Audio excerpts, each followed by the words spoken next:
Bots do that all day long. But when you can offer expertise personalized that people don't naturally do on their pages all the time, that's what makes you stand out. I'm finna go live, put my 9 to 5, finna go home, boys, finna be a vibe, vibe. They say take a leave, so I went and took a dive. Finna go live, put my 9 to 5, finna go home, boys, finna be a vibe, vibe. They say take a leap, so I went and took a dive. I want to start slow. We got some time, right? We don't got to rush it because there's some people out here that they're just confused about what to post, right? So let's say somebody has 300 followers, 400 followers. They have this goal to get to 100,000 followers because they think, whatever that means, whatever they think 100,000 is going to do for them, they think it's going to happen. How do we start to grow? What are some of the first conversations we need to have with ourselves when we're approaching, okay, I want to be a brand online. These are some of the first steps that I should take. Let's start with you, Chris.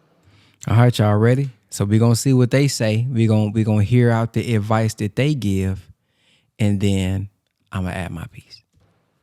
The first steps that I would take would be to realize that you're building a catalog.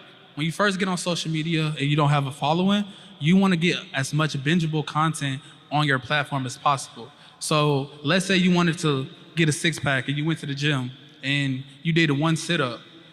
You did the right action, but it wasn't the right amount of reps. So the same thing with social media. A lot of people, they do the right thing, they just don't post enough on social media.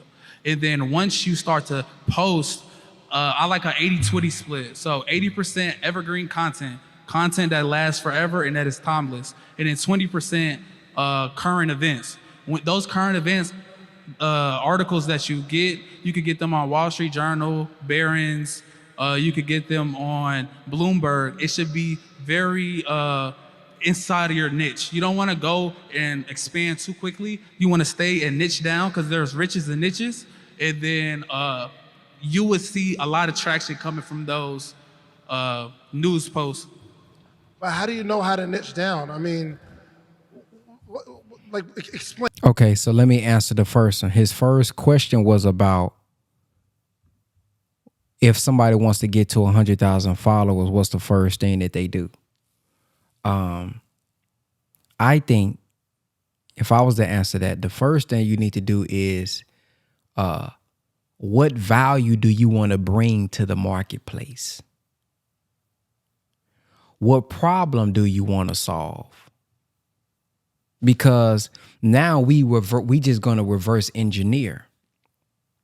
See, once I know, hey, man, I want to solve the problem of helping people build their brands through content creation. Well, now I know, because I know what I want to give, because I know who I also want to serve, I'm going to know where they're located at. Who you want to serve? Black entrepreneurs, small businesses. Where are they located? Probably on Earn Your Leisure, probably on Social Proof, probably on these other financial pages. So now I know whose page to go engage on. Come on now, y'all ain't listen to me. We just reverse engineering, right? Then, because I also know who page they engaging on, I also know now on YouTube who to do commentary videos on. Because when they searching for their videos, they may run into mine who's doing commentary to help me build the followers and the subscribers. Then another thing I'm doing at the same time, because, watch this, because I know my audience and where they're at, I'm also analyzing what type of questions they're asking these bigger platforms that probably don't have enough time to answer those questions. Y'all catching what I'm saying? Why is that important? Because when you come to my page, if I engage with you, the answer that you just asked somebody else on another page, I got the answer on mine, which is going to make you say, oh, man, he answered these type of questions. Okay, let me follow, especially if I do it consistently. What are people following for? Why are people hitting the follow button? Because they're gaining something.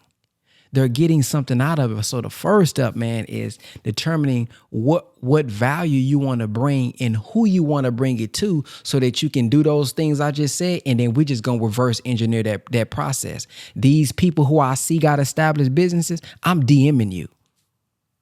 I'm showing love to you first, man. I appreciate that. Man, that was some good game you just gave, man. I love this post. What I would add to this is, that's very important. Making the comments personable, not cool, awesome, that's dope. Bots do that all day long. But when you can offer expertise personalized that people don't naturally do on their pages all the time, that's what makes you stand out. And then they come in to follow you. And then we just do that over and over again. And then now my content, they'll be willing to share my content on their page. Why? I've been valuable to them. Then they put my videos in group chats. Why? I've been valuable to them. Now they willing to text blast that out and show what's helping them. Why? Because I was valuable to them. And then we duplicate that process. So that'll be my answer. What's y'all thoughts on my answer? I'm finna go live, put my 9 to 5, finna go home, boys, finna be a vibe, vibe. They say take a leave, so I went to the dive. Finna go live, put my 9 to 5, finna go home, boys, finna be a vibe. They say take a leave, so I went to the dive.